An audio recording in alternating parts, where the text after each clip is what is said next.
Good evening, नमस्कार, बहुत बहुत स्वागत है। मैं हूं अमित सिंह। आप इंडिया न्यूज पर देख रहे हैं ज्योतिष ज्ञान से जुड़ा हमारा खास कार्यक्रम। दुनिया इस वक्त कई बड़े संकटों से रूबरू है, गुजर रही है।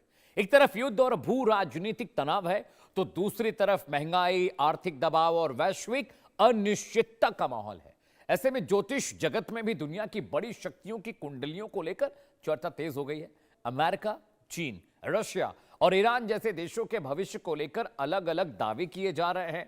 गणनाएं भी बहुत अलग हैं। कुछ ज्योतिषीय विश्लेषकों में आर्थिक संकट, राजनीतिक अस्थिरता और अंतर्राष्ट्रीय टकराव की आशंकाएं जताई जा रही हैं। वहीं कई विशेषज्ञ मानते हैं कि वैश्विक उथल पुथल के बीच भारत अपेक्षाकृत तुलनात्मक रूप से मजबूत स्थिति में उभर सकता है।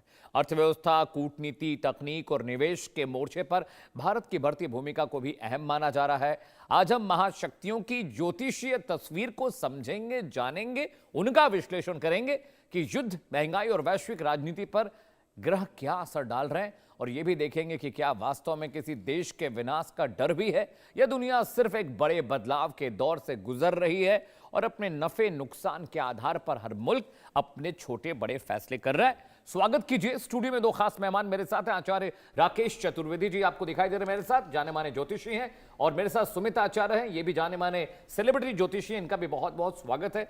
आप दोनों का ध्यान इससे पहले कि मैं भारत की तरफ ले जाऊं, सबसे पहले सुमित, मैं आपके पास आ रहा हूं जी। 5 देशों की हम बात कर रहे थे, रशिया, चाइना, अमेरिका जी और भारत। इसके अलावा मिडिल ईस्ट की किसी एक कंट्री, ईरान की बात हम कर लेते हैं। जी चलिए, जी सबसे ज्यादा प्रबल जी झटका किस मुल्क को, किस देश को लगता है, आपको दिखाई दे रहा है प्रेजेंट सिनेरियो में? अभी मुझे ये दिखाई पड़ता है कि 16 जून से 14 जुलाई 2026 के बीच में मिडिल ईस्ट के अंदर सत्ता पलट होने का योग दिखाई पड़ता है। और इसके साथ ही चाइना की मैंने ये कुंडली बना रखी है, ये चीन की कुंडली मेरे हाथ में है। चीन की कुंडली मेष लग्न की है और इसके लग्न में ही चंद्रमा बैठे, इसके लग्न में ही D10 के लग्न में चंद्रमा नीच के होके बैठे हुए हैं। इसका असर ये दिखाई पड़ता है कि यहाँ पर आने वाले समय में उथल पुथल मचेगा। और चूंकि 2 जुलाई को एक बहुत महत्वपूर्ण संयोग होने वाला है, 2 जुलाई को बृहस्पति का प्रवेश कर्क राशि में होगा और इनके 9वें भाव में बृहस्पति धनु में बैठे हुए हैं, जिसका एक बहुत अच्छा प्रकल्प ये दिखाई पड़ता है कि चीन में धार्मिक व्यवस्था मजबूत होगी। यानी चीन के अंदर धर्म को लेकर के मांग बढ़ेगी। चीन आज तक धर्म को दबाता रहा है, वहां धर्म को लेकर के मांग बढ़ेगी। इसको लेकर के चीन के अंदर दंगे होंगे। जब वैश्विक स्तर पर यह युद्ध का देखा जाए तो यह युद्ध जिस हालातों में शुरू हुआ था, 2032 तक यह युद्ध सीधा चलता जाएगा। जो हम ये देख पा रहे थे कि अमेरिका में और ईरान के बीच में समझौते का थोड़ा बहुत योग आ रहा था, किसी कारणवश यह समझौता टल जाएगा और यह समझौता नहीं हो पाएगा। और अगस्त के महीने में हम ये तक देखेंगे कि यूरोप के अंदर गृहयुद्ध जैसे हालात उत्पन्न होंगे। 2 देश या मल्टीपल कंट्रीज आपस में लड़ रहे होंगे। अभी आपके साथ ही मैंने भविष्यवाणी करी थी कि 11 मई से लेके 15 जून के बीच में भारत के अंदर आतंकी पकड़े जाएंगे। और आपने देखा कि दिल्ली में आतंकवादी हमला होने वाला था, जिसको लेकर के आतंकी निरस्त हुए। 21 मई को हमजा बुरहान पकड़ा गया पाकिस्तान में, और 22 मई को 3 आतंकी घेर लिए गए जम्मू कश्मीर में, और बहुत अच्छा एक ऑपरेशन आतंकियों के खिलाफ भारत में शुरू कर दिया गया। तो ये बहुत सारी चीजें हैं। जैसे कि एक भूकंप मैंने देखा था चीन में आता हुआ, आपके साथ एक पॉडकास्ट में मैंने कहा भी था कि देखिएगा मिड मई में भूकंप आएगा। 18 मई को चीन में भूकंप आया था। मैंने चीन के भूकंप के लिए कहा था, एग्जैक्टली कंट्री बताते हुए कहा था और डेट भी कहा था। वहां ऐसा भूकंप आया कि लोग वहां मलबे में दबे हुए हमें दिखाई पड़े। हालांकि रशिया की कुंडली का जब अवलोकन किया जाए तो रशिया की कुंडली नामानुसार तुला लग्न की बन के आती है। और तुला लग्न के कारण और शुक्र का अभी अगर गोचर देखा जाए कि कर्क में गोचर शुक्र का 8 तारीख को होने वाला है और बृहस्पति के साथ होने वाला है, जो देवासुर संग्राम जैसा योग बनाएगा। यानी देवता के गुरु बृहस्पति और शुक्राचार्य दैत्यों के गुरु सब एक साथ बैठ करके वहां के युद्धाग्नि को भड़काएंगे। यानी वहां से एक बड़ा विस्फोट और एक बड़ा बवाल और नया कुछ सुनने के लिए मिलेगा। पहले से यूक्रेन रशिया का युद्ध तो चल ही रहा था, लेकिन कुछ बहुत ही बड़ा विध्वंसकारी, बहुत बड़ा हिंसक 8 जुलाई 2026 के बाद, इसी जुलाई के महीने में 8 जून 2026 के बाद हमें देखने के लिए मिलेगा। ठीक है, तो चलिए सुमित ने बता दिया रशिया और चाइना की कुंडली से जुड़ी बातें। आचार्य राकेश, मैं आपके पास आ रहा हूँ। भारत की दोस्ती अगर देखा जाए तो जिन 5 मुल्कों का मैंने नाम लिया, रशिया के साथ भारत की बातचीत अच्छी है, दोस्ती अच्छी है, उनके साथ हमारे सामरिक रिश्ते भी बहुत अच्छे हैं। भारत के लिहाज से जो 5 देशों का नाम मैंने लिया है, ईरान, रशिया, चाइना और भारत के लिहाज से भी क्या देख रहे हैं? क्या भारत के लिए इस उथल पुथल के टाइम में मौका है खुद को बेहतर बनाने का, साबित करने का, बड़ा बनने का? अमित जी, सर्वप्रथम तो इंडिया न्यूज़ के इस मंच को मेरा वंदन है, प्रणाम है, और आपको भी वंदन, सहयोगी को भी, अपने सुमित जी को भी वंदन है। 2 चीज़ें बोलकर पहले मैं इस वक्तव्य को आगे बढ़ाऊंगा। पहली चीज़ कि हमारी जो धरा है, भारतवर्ष की धरा जो है, यह गुरु प्रधान है और गुरु अतिचारी अवस्था में है, उच्च के हो रहे हैं। आप एक चीज़ मैं आपके मंच पर आज बोल रहा हूं, मुझे लगता है कि कोई भी बोलने की चाहे हिम्मत नहीं कर पाया है या बोलना नहीं चाहा है। जब गुरु अतिचारी रहते हैं और जब उच्च के होते हैं तो सबसे ज़्यादा तो जो उथल पुथल मचाते हैं वह ज्ञानियों के बीच मचाते हैं, जो धर्मपीठ पर बैठे हुए हैं, जो धर्म सत्ता पर बैठे हुए हैं। धर्म सत्ता में इसलिए कह रहा हूँ कि धर्म रक्षा के लिए जो लोग बैठे हैं, आप देखिए उसका परिणाम जो है, एक बहुत बड़ा वक्तव्य जो है बाबा बागेश्वर की तरफ से, उसका परिणाम आप देख चुके हैं, आ चुका है कि सत्ता को अब उन्होंने जो है एक रास्ता दिखाने का प्रयास किया अपने वक्तव्यों द्वारा। और यह असर जो है हम जैसे ज्योतिषियों के ऊपर भी होगा, क्योंकि गुरु जब अतिचारी रहता है तो ज्ञान पर अहम कराता है, ज्ञान पर अहंकार लाता है। अब आते हैं बात आपके मूल प्रश्न पर। 2 जून को गुरु जो है कर्क राशि में गोचर करेगा, और मैं मानता हूं, क्योंकि जो है अब निर्माण, किसी देश की निर्माण की कुंडली लूं कैसे मैं?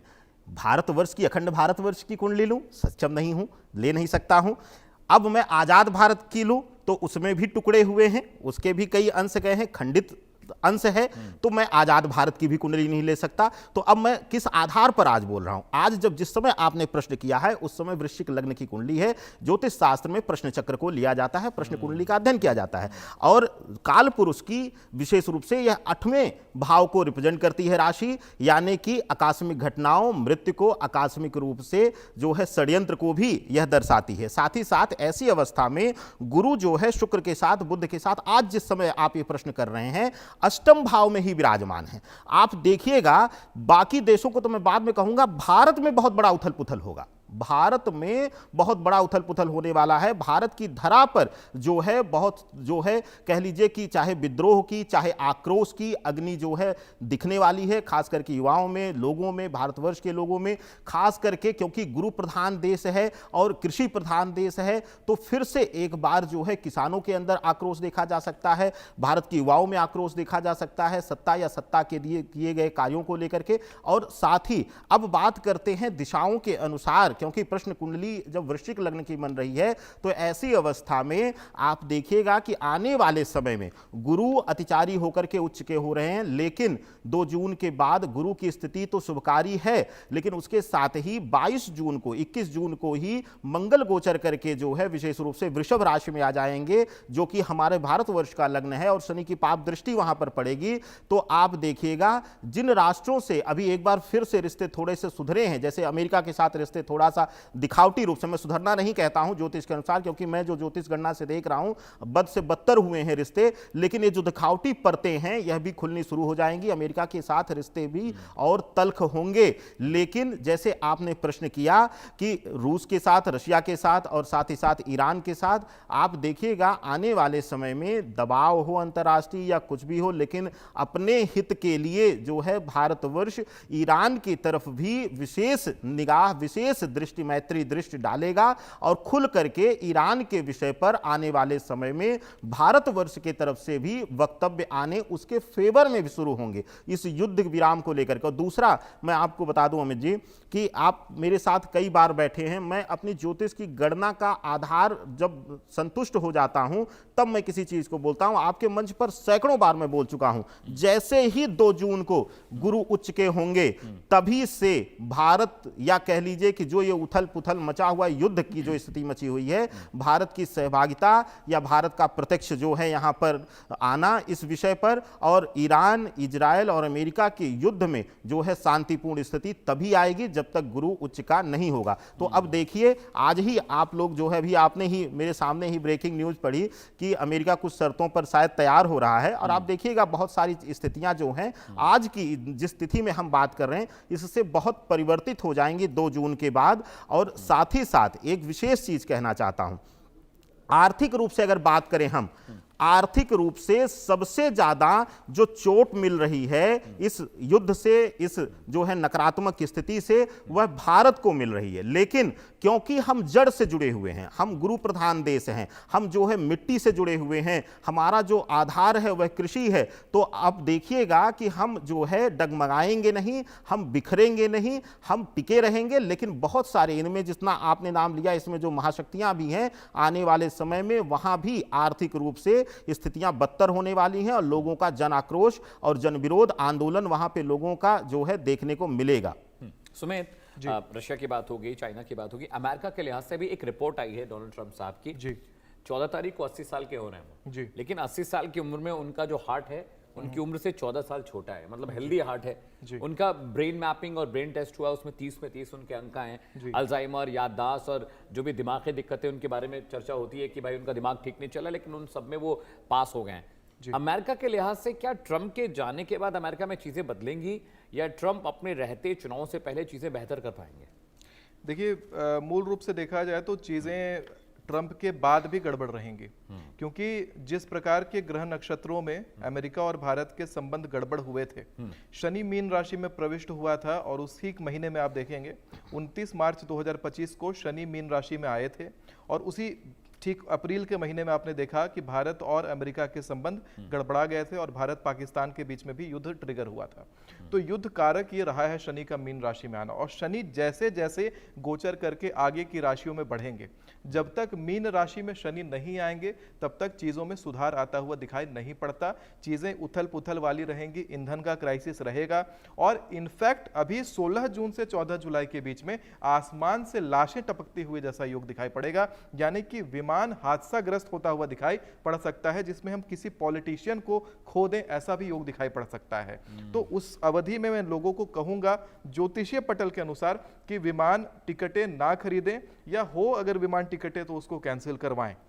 इसके साथ ही मैं ये भी देख पाता हूं कि 16 जून से ही 14 जुलाई 2026 ये बड़ा महत्वपूर्ण अवधि है, क्योंकि बृहस्पति कर्क राशि में बैठेंगे, शुक्र भी उस समय कर्क राशि में विराजमान होंगे। जम्मू और कश्मीर के तरफ से उथल पुथल, उपद्रव और वहां पर सेना एक्टिव मुझे दिखाई पड़ती है। इनफैक्ट कि 16 जून से पहले पहले ये तक दिखाई पड़ता है कि भारत के अंदर 16 जून से पहले पहले भारत के अंदर किसी प्रकार से पाकिस्तान और भारत के बीच में संघर्ष दिखाई पड़ता है, कोई युद्ध जैसा कुछ दिखाई पड़ता है, यानी कह सकते हैं कि ऑपरेशन सिंदूर 2.0 जैसा कुछ दिखाई पड़ता है। हालांकि मैं यह बात बहुत पहले से कह रहा हूं कि 11 मई से लेकर के 16 जून के बीच का जो टेन्योर है वो ऑपरेशन सिंदूर 2.0 जैसा कुछ ट्रिगर करवाने वाला टेन्योर भी बन सकता है, ऐसा योग दिखाई पड़ता है। शेयर मार्केट से इस अवधि में बिल्कुल दूर रहिएगा, क्रिप्टो करेंसी से बिल्कुल दूर रहिएगा। ऐसा ये समय है जिस समय में धर्म प्रधान होगा, यानी आप धार्मिक कार्य करिएगा, आपको बहुत लाभ होगा, अपार धन मिलेगा। लेकिन ये जो अधर्म वाले जो कार्य हैं उसमें थोड़ा भी जाएंगे भाग्य आपका फूट जाएगा। और कहते हैं जिस प्रकार से कि द्रौपदी, पांडवों ने जैसे योगों में द्रौपदी तक खो दिया था, वैसा ही योग ये है, यानी जुए से और कहां भी जहां भी भाग्य आजमा करके पैसा कमा सकते हैं ऐसे जगहों से दूर रहिएगा। प्रलोभन देगा मारीच आपको, वो मारीच है, सोने का हिरण है, प्रलोभन देगा आपको, लेकिन वही लंका दहन भी करवाएगा और वही सीता हरण भी करवाएगा, यानी कि विध्वंसकारी आपके लिए वो रहेगा। पैसा शेयर मार्केट जैसी चीजों में लगाना, गोल्ड और सिल्वर में इन्वेस्ट करना जबकि उचित रह सकता है, इसके दाम बढ़ते जाएंगे। और फ्यूल में बहुत बड़ा संकट हमें आने वाले समय में दिखेगा, इंटरनेट से संबंधित क्राइसिस दिखेगा, बिजली से संबंधित क्राइसिस हमें दिखेगा, और बच्चों को से रिलेटेड काफी सारे समाचार हमें दिखाई पड़ेंगे जिसमें बच्चों की बीमारियां बढ़ेंगी, बच्चे बीमार ज्यादा पड़ेंगे इस अवधि में, और बाकी बचा हुआ जो 2026 का वर्ष है उसमें बच्चे ज्यादा बीमार पड़ेंगे और चोट चपेट आदि चीजें लगने का बड़ा योग दिखाई पड़ता है। अगर ऐसे राशि के अनुसार देखा जाए तो मेष राशि को, कर्क राशि को, धनु राशि को और मीन राशि को लाभ है। और मैं ये तक निर्देशित करता हूं कि अपने परिवार वालों लोगों के साथ में आप धार्मिक यात्रा पर जाइएगा। धार्मिक जगहों पर भीड़ भी दिखाई पड़ेगी। अभी जिस प्रकार से प्रभु जी ने बताया कि धार्मिक लोगों के बीच में विवाद बढ़ने का इन्होंने बताया, मैं इस बात से सहमत हूं। और यह भी मैं कहना चाहूंगा कि धार्मिक स्थानों पर भीड़ बढ़ेगी बृहस्पति के कारण, लेकिन धार्मिक स्थानों पर भगदड़ मच करके और वहां पर जन क्षति का योग दिखाई पड़ता है। जिस प्रकार से महाविनाश हमने अक्टूबर 2013 में देखा था, केदारनाथ में उसी प्रकार का पहाड़ी क्षेत्रों में धार्मिक स्थलों से संबंधित महाविनाश आता हुआ दिखाई पड़ सकता है। और इस बार जुलाई के महीने में ये ऊटी और लोनावला जो मुंबई के प्रांत हैं, उधर जो पहाड़ी क्षेत्र है उस पहाड़ी एरियाज में भी लैंडस्लाइड जैसी गतिविधि हमें जुलाई 2026 में देखने के लिए मिलेगी। यानी कि वर्षा इस बार पश्चिम के प्रांतों में अधिक और पूर्वी प्रांतों में उसके कंपैरिजन में कम वर्षा मिलेगी। और हम लोग जून और जुलाई के महीने में दक्षिण भारत में चक्रवाती तूफान तो देखेंगे, इसके साथ ही किसी प्रकार से बाढ़ से बड़ा क्षति दिखाई पड़ता है जो पिछले 40 वर्षों का रिकॉर्ड तोड़ता हुआ दिखाई पड़ेगा। बाढ़ से क्षतिग्रस्त होता हुआ भी दक्षिण भारत हमें दिखाई पड़ेगा। इसके साथ अगर ग्रहों की बात की जाए तो ग्रह जिस प्रकार से चाल चल रहे हैं, जिस प्रकार से शनि का मीन राशि में बैठना है, वो हर तरफ एक प्रकार से झगड़े का, झंझट का माहौल बनाएगा। लोगों से निर्देशित लोगों को मैं ये सलाह देना चाहूंगा, झगड़े से दूर रहिएगा। अभी अगर कोई केस मुकदमा आपके ऊपर शुरू होगा, मैं बता देता हूं कि 5 साल तक उससे मुक्त नहीं हो पाइएगा। कर्जे में लोग पड़ते हुए दिखाई पड़ेंगे, कर्ज से दूर रहिएगा। और रियल एस्टेट में इन्वेस्ट करना हो तो 2027 का इंतजार करिए, 2027 के सितंबर में आप निवेश करिएगा तो आने वाले समय में आपको लाभ होगा। अभी रियल एस्टेट का दाम गिरने वाला है और 2027 तक और गिरते गिरते सितंबर तक सैचुरेशन पकड़ेगा, उसके बाद ये बढ़ना शुरू होगा, उस समय निवेश करना उचित रहेगा। तो इस प्रकार से आप चलते हैं तो आपके लिए बड़ा अच्छा रहेगा। आचार्य राकेश, सवाल ये भी मन में आ रहा था जहन में, क्या भारत को हम चाइना के मुकाबले और बाकी देशों के मुकाबले हम कहते हैं एक मजबूत इकोनॉमी बनेगी, क्या भारत 2026-27 में आप फाइनेंशियल इकोनॉमिक ग्रोथ देख रहे हैं या दुनिया में जो हलचल चल रही है उसकी वजह से भारत को ग्रो करने में प्रॉब्लम होगी? देखिए, अगर ग्रहों की और नक्षत्रों के अनुसार, उसके गोचर के अनुसार देखा जाए अमित जी, तो अभी जो है बहुत अच्छी स्थिति में भारतवर्ष की भी आर्थिक व्यवस्था जो है, अर्थव्यवस्था जो है, हम नहीं देखते हैं। उस हिसाब से जो है बहुत ज़्यादा हम सहज, जिस अनुसार हम बढ़ रहे थे, जिस अनुसार हम दावा कर रहे थे, उस अनुसार हम नहीं देख पा रहे हैं। और एक चीज़ और बता दूं आपको, अभी आदरणीय सुमित जी ने बहुत अच्छी बात कही और उस चीज़ की मैं पूर्ति करता हूं और उनको समर्थन भी करता हूं कि अनएक्सपेक्टेड जो है घूमने के लिए, जो है घूमने के पर्पज से धर्म यात्राएं जो अगर आप करने जा रहे हैं तो आप दंडित होने वाले हैं। और विवश करके, जैसे उस एरोप्लेन में जो है उतने लोग थे उसमें से एक बच गया, वैसे ही कुछ भाग्य वाले बचेंगे और जितने लोग विवश होकर के जाएंगे एक ही तिथि पर मजबूर करेगा ग्रह। अगर आप घूमने के लिए अय्यासी के पर्पज से धर्मस्थलों का प्रयोग कर रहे हैं तो आप अब गुरु अतिचारी अवस्था में, उच्च की अवस्था में सजग हो जाइए। दूसरी चीज, अब यहां पर एक विशेष चीज आती है कि भारतवर्ष की बात आपने किया तो आप देखिएगा आने वाले समय में कोई बड़ा स्कैम या कोई इस तरीके की जो है अनैतिक गतिविधियां भारतवर्ष में भी उजागर हो सकती हैं, जिससे किसी राज्य के बड़े नेता या किसी भारतवर्ष के किसी बड़े नेता के ऊपर जो है बड़ा लांछन, बड़ा दोषारोपण हो सकता है। इस तरीके की घटनाएं भी देखी जा सकती हैं। और साथ ही साथ अमित जी बताऊं आपको, अर्थव्यवस्था में अब भारतवर्ष जो है आने वाले 2 महीने के बाद जो है, क्योंकि 22 जून से लगभग 2 अगस्त तक स्थिति बहुत अच्छी नहीं रहेगी, इस बीच आप देखेंगे भारतवर्ष बहुत मजबूत और बड़े निर्णय ले सकता है जो लोगों को हो सकता है एक बार जो है शॉकिंग लगे और अचंभित कर दे। साथ ही साथ विश्व पटल पे भी यह अचंभित करने वाले निर्णय हो सकते हैं। लेकिन भारत अब एक मजबूत व्यवस्था की तरफ अब निगाह डालेगा और विशेष करके ईंधन के मामले में, ऊर्जा के मामले में स्वतंत्र होने का प्रयास करेगा और ज़्यादा शोध होंगे, एटॉमिक एनर्जीज की तरफ हम रिसर्च करेंगे, साथ ही साथ जो है प्राकृतिक ऊर्जाओं की तरफ हम अपना जो है एक्सपेंशन और करेंगे और ज़्यादा सरकार का ध्यान होगा।